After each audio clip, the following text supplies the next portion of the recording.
ബുൾബുൾ ഇപ്പൊ വന്നിട്ടൊരു കാര്യമില്ല. എന്താ ഒരു കാര്യമില്ലെന്ന് പറഞ്ഞ ചേച്ചി എന്തൊക്കെയാ പറയുന്നത്?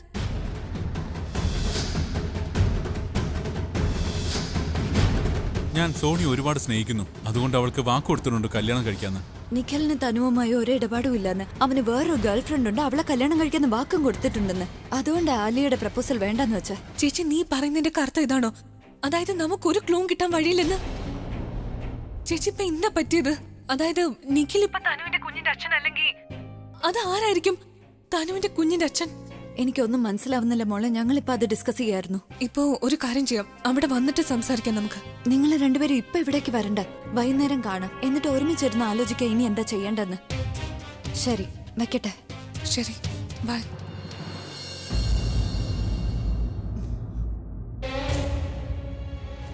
അൺബിലീവബിൾ തനു. ഐ മീൻ എനിക്കാണെങ്കിൽ വിശ്വാസമേ വരുന്നില്ല തനു. നിഖിലാണോ ഇതൊക്കെ ചെയ്തത്? ഇത്രയും നാളെ ഞാൻ അവനൊരു സ്റ്റുപ്പിഡാന്നാ വിചാരിച്ച. അവൻ എത്ര സ്മാർട്ടായി നിന്ന് ആ സിറ്റുവേഷൻ മുഴുവൻ ഒറ്റയ്ക്ക് ഹാൻഡിൽ ചെയ്തത്. I M pretty impressed with him. നന്നായി ഹാൻഡിൽ ചെയ്തു. നിങ്ങൾ ആരെങ്കിലും എന്നെ പറ്റി ഒന്ന് ചിന്തിച്ചോ? അതും എനിക്ക് എന്തുമാത്രം ഫീൽ ആയ സമയത്തെന്ന്. അവൻ എന്റെ അടുത്ത് വരുമ്പോഴൊക്കെ തന്നെ എനിക്ക് തലകറക്കം വരുന്ന പോലെയാ, എന്റെ ജീവൻ എടുക്കാൻ വരുന്ന പോലെ തോന്നുന്നു. Just relax. ഇപ്പൊ എല്ലാം ശരിയായില്ലേ? നീ ഇനി ടെൻഷൻ അടിക്കേണ്ട കാര്യമില്ല. പക്ഷെ തന്നെ നമ്മൾ ഒരു കാര്യത്തിൽ വളരെയധികം ശ്രദ്ധിക്കണം. ആ നിഖിൽ വളരെ സൂത്രശാലിയായ ഒരു കുറുക്കനാ. ഐ മീൻ ചിലപ്പോഴൊക്കെ തോന്നാറുണ്ട് അവന് നമ്മളെ പോലെയാണെന്ന്. അടുത്ത ഓരോ മൂവും അവൻ നന്നായിട്ട് പ്ലാൻ ചെയ്യുന്നുണ്ട്. നമ്മുടെ ഭാഗത്തുനിന്നും യാതൊരു വിധത്തിലുള്ള തെറ്റ് സംഭവിക്കാൻ പാടില്ല. We have to be very careful. You are right. അപ്പൊ നീ ഒരു കാര്യം ചെയ്യും, നീ അവനെ ഡിന്നറിന് വിളിക്കുക. എന്നിട്ട് നീ അവനോട് പറയണം ഏട്ടന്റെ കൈവശമുള്ള എല്ലാ സ്വത്തുക്കളും നിനക്ക് കിട്ടിക്കഴിഞ്ഞാൽ പിന്നെ നീ കല്യാണം നടത്താൻ. പക്ഷെ അവനെ കല്യാണം കഴിക്കാൻ എനിക്ക് ഒട്ടും ആഗ്രഹമില്ല. ഞാനിത് സംസാരിക്കാനേ പറഞ്ഞുള്ളൂ, അല്ലാതെ കല്യാണം കഴിക്കാനല്ല. നീയും ഏട്ടനുമായിട്ടുള്ള കല്യാണം നടന്നു കഴിഞ്ഞാൽ പിന്നെ അതിനുശേഷമുള്ള കാര്യം നമുക്ക് അപ്പം നോക്കാം. അറ്റ്ലീസ്റ്റ് അതുവരെയെങ്കിലും നമുക്ക് അയാളെ നമ്മുടെ സൈഡിൽ നിർത്തണ്ടേ തനു?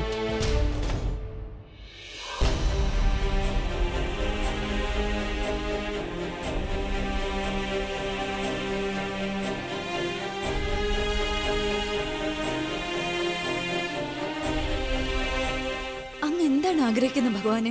എന്തിനാ ചെയ്യുന്നത് ഇങ്ങനൊക്കെ? അവൻ എപ്പോഴും സത്യത്തിന്റെ കൂടെയല്ല നിൽക്ക. എന്നിട്ട് എനിക്ക് മാത്രം എന്തിനാ അടിക്കടി തോൽവി തരുന്നത്? ഇത്രയും പ്രോബ്ലംസിന്റെ നടുവിൽ ഒരു തെളിവെങ്കിലും കണ്ണിപ്പെടുത്തിയോ? ഒരു ക്ലൂ എങ്കിലും തന്നോ? ഇല്ലെങ്കിൽ ഇപ്പൊ തനുവിന്റെ കള്ളത്തരം എല്ലാവരുടെയും മുന്നിൽ വെച്ച് തെളിഞ്ഞേനെ. എങ്കിലും എനിക്ക് അദ്ദേഹത്തെ തനുവിന്റെ ട്രാപ്പിൽ നിന്ന് രക്ഷിക്കായിരുന്നു. വീണ്ടും തോൽവിയാണല്ലോ കിട്ടിയത്. ഈ നിഖിലിന് തനുവുമായി ഒരു ബന്ധവും ഇല്ലെങ്കിൽ പിന്നെ എന്തിനാ അവരെ പറ്റി എന്റെ മനസ്സിൽ ഒരു സംശയം ജനിപ്പിച്ചത്? ഇത്രയും നാൾ അതിനു വേണ്ടി ബേസ് ചെയ്തു, എന്നിട്ടിപ്പോ ഒരു റിസൾട്ടും കിട്ടിയില്ല. അതുകൂടാതെ ഇപ്പൊ ഒന്നും തന്നെ മനസ്സിലാകുന്നില്ല അവർ ഏത് ട്രാക്കിലാ സഞ്ചരിക്കുന്നെന്ന്. പരസ്പരം ബന്ധമില്ലാതെ ഓരോന്ന് ചെയ്യുന്നു, എങ്കിലും അറിയാൻ കഴിയുന്നു ഒരു തുമ്പ് പോലും അവശേഷിക്കുന്നില്ലെന്ന്. ആ തനുവിന്റെ കള്ളത്തരം വെളിച്ചത്ത് കൊണ്ടുവരാൻ ഞാൻ എന്താ ചെയ്യേണ്ടത്?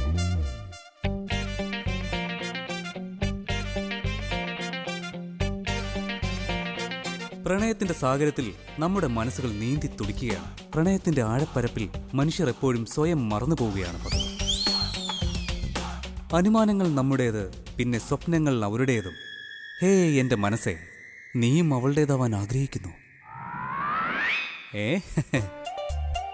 എന്താ അല്ലേ? ഈ ലൈൻ നിങ്ങൾ അറിയാം ഇത് ഒറിജിനൽ അല്ലെന്ന്. പക്ഷെ കറക്റ്റ് സിറ്റുവേഷനിൽ ഞാനിത് ഉപയോഗിച്ചില്ലേ? എന്ത് സിറ്റുവേഷൻ? ഇത് നിന്റെ സിറ്റുവേഷൻ.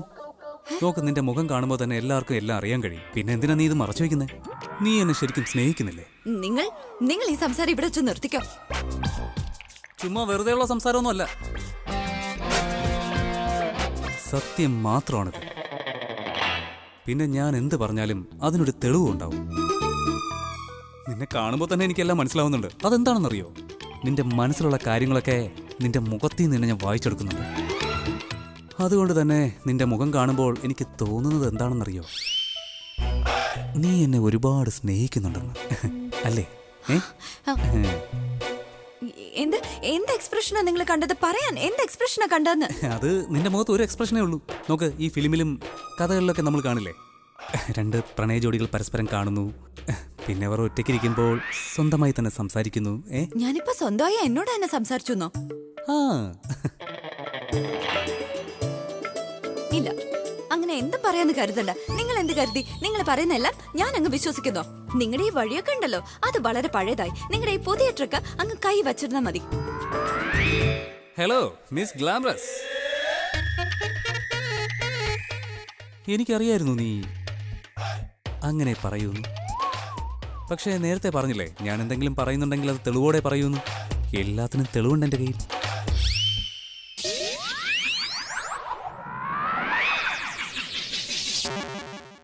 നല്ല രസമുണ്ടല്ലേ? അല്ല, ഇതിനെപ്പറ്റി നീ എന്ത് പറയുന്നു? നിക്ക് 1 സെക്കൻഡ്, ഞാൻ തന്നെ പറയാം. എന്റെ ഭഗവാനെ, അങ്ങ് എൻ്റെ അടുത്ത് എന്തിനാ ഇങ്ങനെയൊക്കെ കാണിക്കുന്നത്? അവിടെ നിന്ന് എപ്പോഴും സത്യത്തിന്റെ കൂടെയല്ലേ നിൽക്കുന്നത്? പക്ഷേ കണ്ടോ നീ എന്റെ പുതിയ വഴി? ഒരു രക്ഷയില്ല. എന്തുപറ്റി? സംസാരമൊക്കെ നിർത്തിയോ? ഇപ്പോഴെങ്കിലും നീ എന്നെ ഒന്ന് മനസ്സിലാക്ക്, എന്റെ ബുദ്ധിശക്തിയെ പറ്റി. ഞാൻ നിന്നെ സ്നേഹിക്കുന്നു മാൻകിടാവേ.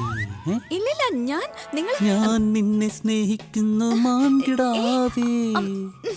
പിന്നെ നീ എന്താ ഭഗവാനോട് തിന്നാൻ ചോദിച്ചതാ? ഇല്ലില്ല, ഞാൻ നിങ്ങൾ എന്താണോ ഇതിൽ കണ്ടത് അതല്ല ഞാൻ സംസാരിച്ചത്. എന്നുവെച്ചാ എനിക്ക് ദേഷ്യം വന്നതാ. നിങ്ങൾ ഈ വീഡിയോ ആര് വേണേലും കാണിച്ചോ, എന്നിട്ട് അവരോട് ചോദിക്ക. ആര് കണ്ടാലും ഇത് തന്നെ പറയും, ഞാൻ ദേഷ്യത്തിലായിരുന്നു അപ്പൊന്ന്. തെളിവ് നമ്പർ 2. നിനക്കറിയോ ഈ മനുഷ്യർക്ക് സ്നേഹം ഉണ്ടാകുമ്പോഴുണ്ടല്ലോ. നിർത്ത, ഇനി ഒരക്ഷരം വേണ്ടി പോരുത്. നോക്കൂ, കുറച്ച് ദിവസമായി ഞാൻ ശ്രദ്ധിക്കാം. നിങ്ങൾ ഈ കാണിക്കുന്നതൊക്കെ എന്തിനാ ഈ പ്രേമത്തിന്റെ നാടകമൊക്കെ എന്നോട് കളിക്കുന്നേ? നോക്കി, എന്തെങ്കിലും മനസ്സ് വെച്ചിട്ടുണ്ടെങ്കിൽ അതങ്ങ് തുറന്ന് പറഞ്ഞാ പോരെ. എന്നെ എന്തിനാ ടെൻഷൻ ആക്കുന്നേ? ഇപ്പൊ ഒന്നും പറയാനില്ലേ? എന്താ വാ തുറക്കാത്തത്? എന്തെങ്കിലും ഒന്ന് പറഞ്ഞൂടെ നിങ്ങൾക്ക്? ഇനി ഉത്തരം ഞാൻ നിനക്ക് പറഞ്ഞു തരാം.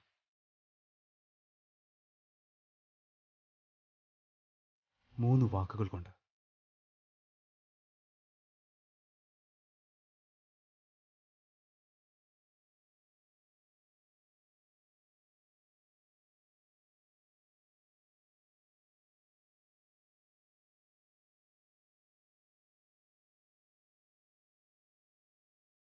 ഞാനില്ലാത്തൊരു ലോകമുണ്ടല്ലോ, അവിടെ നിനക്ക് ജീവിക്കാൻ പോലും കഴിയില്ല.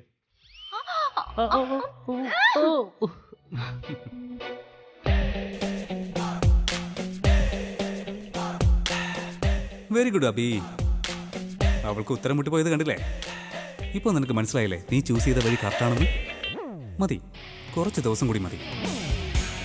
പ്രണയത്തിന്റെ ആ തണുപ്പ് അവക്ക് ഞാൻ ഇട്ടുകൊടുക്കാം. ഓരോ ദിവസം ചെല്ലും തോറും ഇദ്ദേഹത്തിന്റെ സ്വഭാവം വ്യത്യസ്തമായിക്കൊണ്ടിരിക്കുക. ഇങ്ങനെ ഓരോന്ന് കാണിച്ചു കൂട്ടിക്കൊണ്ടിരുന്ന എന്റെ ഐഡിയയും പ്ലാനും ഒക്കെ വെള്ളത്തിലാവും. അച്ഛമ്മയോട് പറഞ്ഞേ പറ്റൂ. പ്രിയ മാം ജ്യൂസ്. ആർക്കാ ഇത്? മാമിനോട് ഞാൻ പറഞ്ഞതല്ലേ, സാറ് പറഞ്ഞിട്ടുണ്ട് മാമിന്റെ കാര്യങ്ങളൊക്കെ ശ്രദ്ധിക്കണമെന്ന്. നീ വീണ്ടും ഇതിൽ എന്തെങ്കിലും ചേർത്തിട്ടുണ്ടോ? മാമിന് ഇപ്പോഴും എന്നെ വിശ്വാസമായിട്ടില്ലേ? ഞാനതിലൊന്നും കലക്കിയിട്ടുണ്ടായിരുന്നില്ല. മാം കണ്ടതല്ലേ, അന്ന് സാർ അവനോട് പൂവ് തരാനൊക്കെ പറഞ്ഞപ്പോ അപ്പൊ അവന്റെ അസുഖം പെട്ടെന്ന് മാറി. അതുമല്ല, അവൻ എപ്പോഴും എന്നെ കൊടുക്കാനുള്ള ശ്രമത്തിലാണ്. ഇവളുടെ അഹങ്കാരം കുറച്ച് കൂടി വരിക. ഇവളെന്നെ പിടിച്ചു കൊടുക്കാൻ നോക്കുകയാണ്. എന്തായാലും ഞാൻ പിന്നെ കണ്ടോളാം. നീ പറയുന്നത് ശരിയാ. റോണി, ഇവിടെ വരൂ. എന്തിനാ അവിടെ ഒളിച്ചു നിൽക്കുന്നത്? ഞാൻ വിളിച്ച കേട്ടില്ലെങ്കിൽ വരാൻ. നോക്കൂ റോണി, ഞാൻ നിനക്കൊരു പൊസിഷൻ തന്നിട്ടുണ്ട്. അതിന്റെ പേര് നീ അഹങ്കാരം കാണിച്ചതിന് നിങ്ങൾ റോക്ക് സ്റ്റാർ അബി മാഡം, താങ്കളുടെ സർവീസിനായി ഞാൻ റോണിയാണ് വിളിച്ചത്. നിങ്ങൾ എന്തിനാ വന്നേ?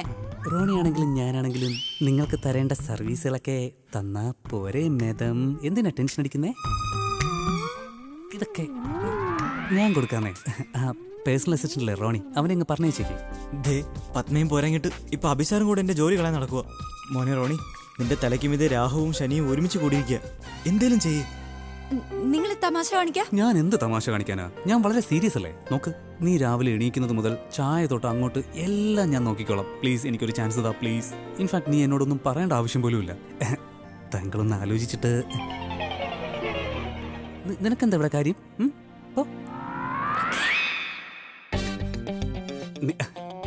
താങ്കൾ നന്നായിട്ടൊന്ന് ആലോചിക്കേട്ടോ, എന്നിട്ടൊരു മറുപടി എനിക്ക് നൽകണം. മാഡം എന്താണ് ചിന്തിക്കുന്നതെന്ന് എനിക്ക് നന്നായിട്ടറിയാം. Please consider it. ഇപ്പോ ഈ ജ്യൂസ് പിടിക്കേ. നിങ്ങൾ ആദ്യം നിങ്ങളുടെ അസിസ്റ്റന്റ് ഉണ്ടല്ലോ, അവളോട് നിങ്ങളുടെ ആരോഗ്യം ശ്രദ്ധിക്കാൻ പറയും. നിങ്ങളുടെ തലയ്ക്ക് സാരമായി എന്തോ പറ്റിയിട്ടുണ്ട്. പിന്നെ ഈ ജ്യൂസ് ഉണ്ടല്ലോ, ഇത് നിങ്ങൾ കുടിച്ചോ. Okay madam? Service madam.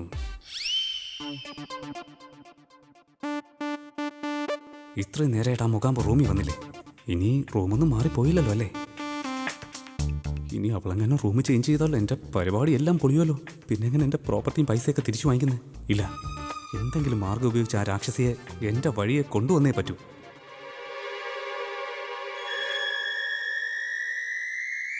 Abi, എനിക്ക് നിന്നോട് കുറച്ച് കാര്യം ഇപ്പൊ സംസാരിക്കണം. എന്തായാലും നടക്കില്ല, ഞാൻ വളരെ ബിസിയാണ്. വന്നേ, അത്രയ്ക്ക് ഇമ്പോർട്ടന്റ് ആണ്. വാ ഇങ്ങോട്ട്. നീ ഇങ്ങനെ പിടിച്ച് വലിക്കേണ്ട കാര്യം എന്താ? വിളിച്ചാ ഞാൻ വരില്ലേ? ഇപ്പൊ മുഖാൻ പോലെ ഇങ്ങോട്ട് കയറി വന്നാൽ നീ എന്ത് ചെയ്യും? അവൾ എന്ത് ചെയ്യാൻ എന്നെ? എന്ത് ചെയ്യുന്നു നിനക്കൊന്നും അറിയില്ലേ? അതെ, ഞാൻ അവളെ വഴുതിയിലാക്കാനുള്ള ശ്രമത്തില. അപ്പോഴാണ് വന്നെല്ലാം നശിപ്പിക്കുന്നത്. ഓ നോക്ക് പ്രിയ, ഇതെങ്ങനെ കണ്ടോണ്ട് വന്നാൽ ഞാൻ ഡബിൾ ലൈൻ വലിക്കുന്നു പറയും. ഞാനത് ചിന്തിച്ചതേ ഇല്ല. നീ ഇതും ചിന്തിക്കില്ല അതും ചിന്തിക്കില്ല. ഒന്ന് പോകുന്നുണ്ടോ ഇവിടുന്ന്? സോറി അബി, ഞാൻ നിന്റെ അത്ര സ്മാർട്ട് ഒന്നും അല്ലല്ലോ. പിന്നെ അതുപോലെ തന്നെ നിന്നെ പോലെ പെട്ടെന്ന് ക്യാരക്ടർ ചേഞ്ച് ചെയ്യാനും എനിക്ക് പറ്റില്ല. ഞാൻ നിന്നെ ഹെൽപ്പ് ചെയ്യാനാ വന്നത്. ഹെൽപ്പോ? എന്ത് ഹെൽപ്പ്? ദാ ഈ പേപ്പറിൽ എന്താന്ന് കണ്ടോ? ഈ പേപ്പറിൽ നീ പ്രിയെ കൊണ്ട് സൈൻ ചെയ്യിക്കണം. പിന്നെ നിനക്ക് ഈ നാടകം കളിക്കേണ്ടി വരില്ല. മാത്രല്ല നിന്റെ എല്ലാ പ്രോപ്പർട്ടി നിനക്ക് തിരിച്ചു കിട്ടുകയും ചെയ്യും.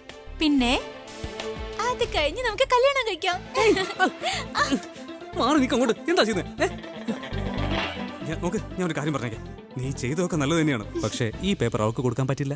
അതെന്താ? കാര്യം അവൾക്ക് സംശയം തോന്നില്ലേ? അവളുടെ പിറകെ നടക്കുന്നതിന് പിന്നിൽ എന്തെങ്കിലും ഇന്റൻഷൻ ഉണ്ടെന്ന്. ദേ, ഈ പേപ്പറും കൊണ്ട് ഞാൻ പോയി കഴിഞ്ഞാൽ പിന്നെ എല്ലാം കുഴഞ്ഞൊരു പരുവത്തിലാവും.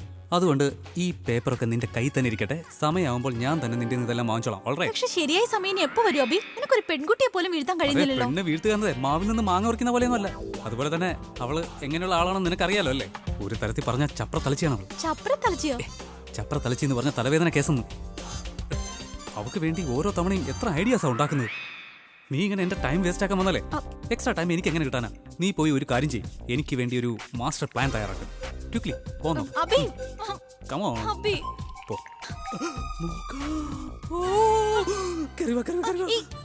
മുഖാൻ പോടി. അതിനിപ്പോ എന്താ? ഞാൻ അവളെ ഇന്ന് ശരിയാക്കും. നീ അവളെ അല്ല, അവളെ എന്നെയാ ശരിയാക്കാൻ പോകുന്നത്.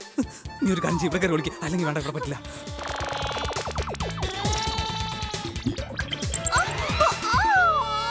നീ അതിന് ഇത്രയ്ക്ക് ചിന്തിച്ചു കൂട്ടേണ്ട കാര്യം എന്താ? ഇനി അവന് വേറൊരു പെൺകുട്ടി ഇഷ്ടമാണെങ്കിൽ അവൻ അവളുടെ കൂടിയാണ് ജീവിക്കാൻ ആഗ്രഹിക്കുന്നെങ്കിൽ അതിലെന്താ തെറ്റ്? ഓ എന്റെ അമ്മ, ഇപ്പൊ ആലിയുടെ കല്യാണ കാര്യമൊന്നും അല്ല പ്രശ്നം. ആ നിഖിലാണെങ്കിൽ ഞങ്ങളുടെ പ്ലാൻ എല്ലാം പൊളിച്ച് ഒന്നും അല്ലാതൊക്കെ. പ്ലാൻ? എന്ത് പ്ലാനിനെ പറ്റിയാ നിങ്ങൾ സംസാരിക്കുന്നത്? എന്നോടൊന്നും പറഞ്ഞില്ലല്ലോ. നിങ്ങൾ ഓരോ പ്ലാൻ ഉണ്ടാക്കിയിട്ട് എന്താ കാര്യം എന്ന് പറ. ആക്ച്വലി അമ്മ, അത് ആ പ്ലാൻ ആന്റി, ഞാൻ ഉണ്ടാക്കിയ ആ പ്ലാനില്ലേ, ആ പ്ലാനാണ്. ഞാനെല്ലാം പറഞ്ഞുതരാം. ഞങ്ങൾ ആലിയെ കുറിച്ച് സംസാരിച്ചത്. ആക്ച്വലി ആന്റി, ഞങ്ങൾക്ക് അവളുടെ റിയാക്ഷൻ കാണണമെന്ന് ആഗ്രഹം ഉണ്ടായിരുന്നു. അതായത് അവളുടെ വിവാഹത്തെ എങ്ങനെ കാണുന്നു എന്നറിയാൻ.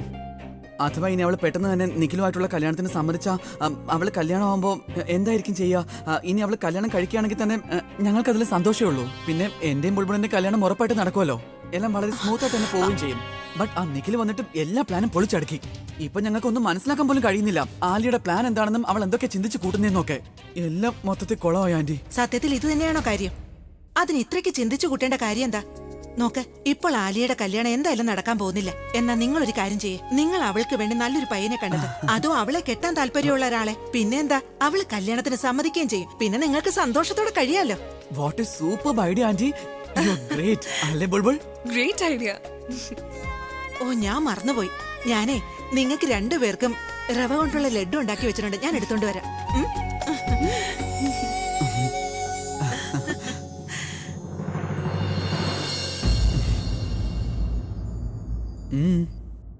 നീ ഇടയ്ക്കിടയ്ക്ക് ആരെ എത്തി നോക്കുന്നത്? കയറി ഒളിക്കാൻ നോക്കാം.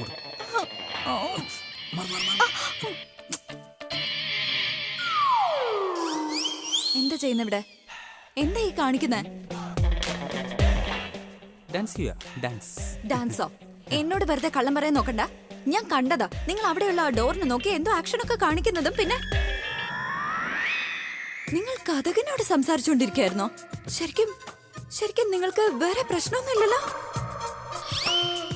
കുറച്ച് ദിവസമായിട്ട് നിങ്ങൾ കാട്ടിക്കൂട്ടുന്നതിലെല്ലാം എന്തോ ഒരു കുഴപ്പം എനിക്ക് തോന്നിയിട്ടുണ്ട്. എന്നാ നിങ്ങൾ ഒരു ഡോക്ടറെ കാണിച്ചേ പറ്റൂ. ഡോക്ടറിന്റെ അടുത്തല്ലേ ഞാൻ നിൽക്കുന്നത്. ആ ഡോക്ടർ എനിക്കൊരു അവസരം പോലും തരുന്നില്ലല്ലോ. ഞാൻ എൻ്റെ മനസ്സിലുള്ളത് അവളോട് തുറന്നു പറയുമ്പോൾ അവളത് കേൾക്കാൻ പോലും കൂട്ടാക്കുന്നില്ല. അവൾക്ക് ഞാൻ എൻ്റെ മനസ്സ് തുറന്ന് കാണിച്ചു കൊടുത്തു, എന്നിട്ടും അവളത് മനസ്സിലാക്കുന്നില്ല. സത്യം പറയുമ്പോൾ അവൾക്കത് കള്ളമായിട്ട് തോന്നുക. ആ ഡോക്ടർ എന്നെ മനസ്സിലാക്കണമെന്ന് എനിക്ക് അതിയായ ആഗ്രഹമുണ്ട്. അതിനിപ്പോൾ ഞാൻ എന്താ ചെയ്യേണ്ടത്? ഇദ്ദേഹം വീണ്ടും തുടങ്ങിയിരിക്കുകയാണല്ലോ. ഇനിയിപ്പോ ആകെ ഒരു വഴിയേ ഉള്ളൂ. ഈ റൂമിലേക്ക് ഇനി കുറച്ചു ദിവസത്തേക്ക് വരണ്ട. കേൾക്കാനുള്ള മനസ്സ് കാണിച്ചില്ലെങ്കിൽ വേണ്ട. ഞാൻ പറയുന്നത് കള്ളമാണെന്നെങ്കിലും പറയായിരുന്നൂടെ? നിന്നെ കാണുമ്പോൾ തന്നെ എനിക്ക് എന്താ തോന്നുന്നതെന്നറിയോ? ഞാൻ എന്നെ തന്നെ മറന്നു പോകുന്നു. ഈ ഡോക്ടർ ചികിത്സിക്കുന്ന കുഴപ്പങ്ങളിൽ ചെന്ന് ചാടാതിരിക്കാനാ. എന്ത് കുഴപ്പം? ഇത്രയും മതി. ഇതുപോലെ സ്നേഹത്തോടെ എപ്പോഴും നിന്റെ ഈ കണ്ണി തന്നെ നോക്കിയിരിക്കാനാണ് ഞാൻ ആഗ്രഹിക്കുന്നത്.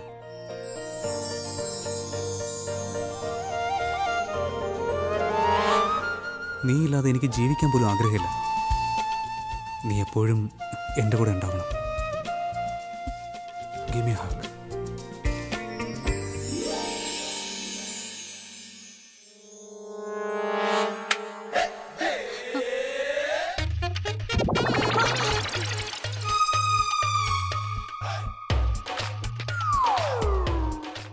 ഈ ശബ്ദം മേളിൽ നിന്നല്ല ആയിരിക്കും. മുകളിൽ നിന്നൊന്നുമല്ല, ഇവിടെ തന്നെ എന്തോ വീണതാ.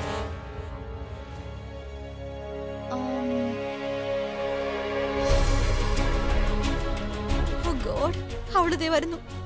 ഈ പ്രിയ പേപ്പറെങ്ങാനും കണ്ട എല്ലാം വലിയ കുഴപ്പത്തിൽ ചെന്ന് അവസാനിക്കും. എങ്കിൽ അബിയുടെ എല്ലാ ദേഷ്യം എന്റെ അടുത്ത് തീർക്കും.